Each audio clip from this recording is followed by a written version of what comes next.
यवतमाळ निवडणूक 2025 प्रभाग 2 मध्ये काँग्रेसची हवा या उच्च शिक्षित उमेदवारांमुळे विरोधकांचे धाबे दणाणले।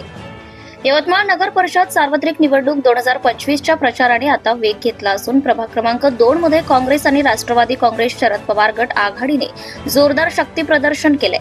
विशेष म्हणजे नगराध्यक्ष पदासाठी प्राध्यापक प्रियंका जितेंद्र मोघे यांच्यासारख्या उच्च शिक्षित चेहरा दिल्यामुळे सुज्ञ मतदारांचा कल काँग्रेसच्या बाजूने झुकताना दिसतंय। प्रभाग क्रमांक 2 मधील लढत अत्यंत लक्षवेधी ठरतीये। काँग्रेसने या ठिकाणी स्थानिक जनसंपर्क आणि विकास कामांचा अनुभव असलेल्या उमेदवारांना संधी दिली आहे। गट अ मधून श्रीमती सविता अत्तरसिंग चव्हाण तर गट ब मधून श्री श्याम अवधूतराव बनसोड या दोनही उमेदवारांनी घरोघरी जाऊन प्रचार सुरू केला असून त्यांना नागरिकांचा उत्स्फूर्त प्रतिसाद मिळतोय। तर शहराच्या सर्वांगीण विकासासाठी केवळ आश्वासने नको तर ठोस प्लॅनिंग हवे ही भूमिका घेऊन प्राध्यापक प्रियंका मोघे रिंगणात उतरले आहेत।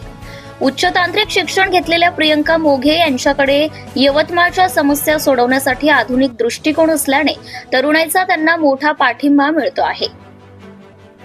येत्या मंगळवारी 2 डिसेंबर 2025 रोजी सकाळी 7 ते सायंकाळी 6 या वेळेत मतदान प्रक्रिया पार पडणार आहे।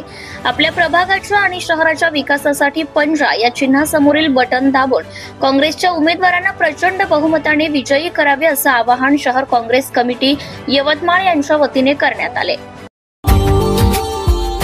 Subscribe now and press the bell icon. Never miss an update.